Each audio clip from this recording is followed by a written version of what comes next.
Oke lah ya. Yang penting suaranya. Saya nggak mau editing, jadi saya mau beneran cuman materi. Oke.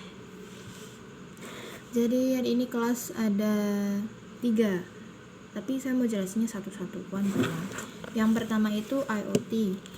Kenapa disebut IoT? IoT itu Internet of Things. Jadi things atau segala sesuatu yang ada internet. Internet itu bukan cuman yang kayak kuota gitu, bukan, tapi ya termasuk jaringan begitu. Terus ya kita buka dulu IoT karena ini lumayan sih catatannya. Kalau tadi full bahasa Inggris, jadi ini tak terjemahin dulu ya. IoT itu jaringan tentang sebuah objek fisikal atau objek yang berbentuk yang digabungkan dengan elektronik, software, sensor, sama jaringan internet atau network connectivity. Kalau bahasa Inggrisnya, IoT is a network of physical object embedded with electronic software, sensor, and network connectivity. Terus IoT ini digunakan untuk supaya bisa mengumpulkan dan mentransfer data. Jadi kayak bukan cuman sekedar sesuatu yang punya internet, tapi ini juga digunakan untuk mengumpulkan data dan juga memberikan data yang dimiliki gitu. Mengumpulkan data itu biasanya identifikasi sederhana kayak namanya itu A, B, C, sedangkan exchange data itu adalah panggilan data ketika diperlukan. Misal kalau contoh di kelautan, menurutku ya yang paling gampang tuh kita punya sebuah database, atau database itu disebut dengan sebuah kumpulan toh. Nah, sebuah kumpulan itu ibaratnya gini, kelas ya. Sebuah kelas kan punya banyak murid. Setelah itu, kalau ada barang baru lagi, itu masuk ke kelas itu. Sedangkan ketika kita mau cari data, itu ini kayak absen lah, kayak kita manggil orang dan orangnya oh ini ada, dan ini tuh nanti jelas runtutannya nama, kelas, klasifikasi, umur, usia kayak gitu. Paham nggak? Jadi tuh pertama datanya dikasih, setelah itu kalau dipanggil tuh ada. Tapi ketika kamu butuh data lagi, dia juga punya. Dan udah pasti ada network alias jaringan.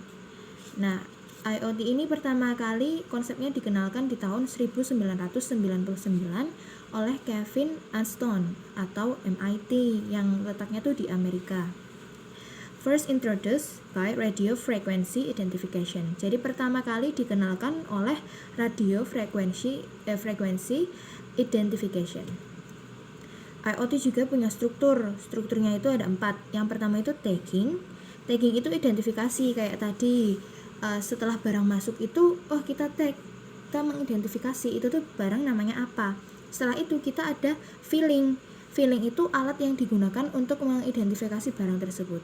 Contoh gampangnya kita di supermarket, ya kan, aku beli kecap, aku tahu ini kecap, terus pas aku bawa ke kasirnya juga tahu ini kecap dari nge-scan barcode itu loh.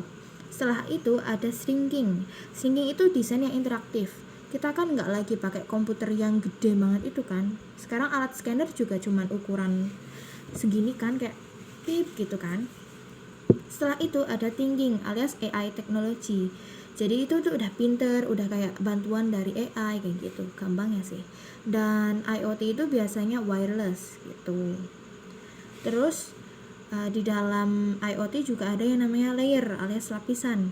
Ada 4 jenis lapisan. Yang pertama itu 3 layer architecture alias itu dia 3 lapisan. Yang kedua ada 4 layer alias 4 lapisan. Terus ada 5 layer. Terus yang terakhir adalah 7 IoT architecture layer alias dia layernya tuh 7. But unfortunately, sayang banget tadi ibunya kecepatan jelasin, jadi yang 5 layer sama yang 7 belum. Jadi yang 3 layer dulu. Itu ada perception alias itu kita tuh mengidentifikasi dulu itu barang tuh apa gitu kan, konsepnya tuh gimana. Habis itu network, kita bikin jaringan dari itu, kayak kita kembangkan gitu, kita hubungkan. Setelah itu ada application itu untuk mengolah, kayak ini tuh nanti data ini diaplikasikan untuk apa gitu.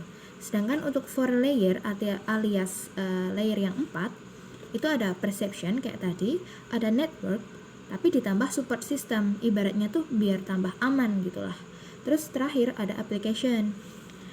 Terus aku ada contoh example for top IoT application di sekitar kita, yaitu ada eKTP paling sering dipakai, BPJS, Kris atau QRIS, Gojek, Shopee, e-wallet, Traveloka sama Halodoc.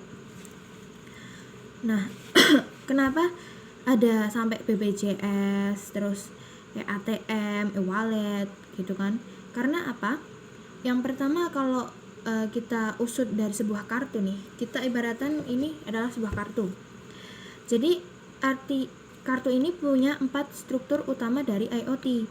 Yang pertama dia tuh identifikasi, ada nama kita, ada nomor rekening. Setelah itu kartu ATM ini bisa kita gesekin ke alat kayak ya ATM gitu kan, buat ngeluarin uang, buat narik uang kayak gitu. Setelah itu desainnya dia tuh compact, shrinking, dia pakai unsur shrinking. Setelah itu dia thinking alias pakai AI teknologi, jadi kita nggak lagi nginputin satu-satu caranya gimana, tapi ini tuh udah kayak dipermudah gitu. Dan bahas soal dipermudah, jadi IoT itu tujuannya untuk memudahkan hidup. Setelah itu tuh is developing over time along with the increasing use of IoT. Jadi kita akan menemukan banyak hal yang lebih amazing dengan meningkatkan penggunaan dari IoT gitu.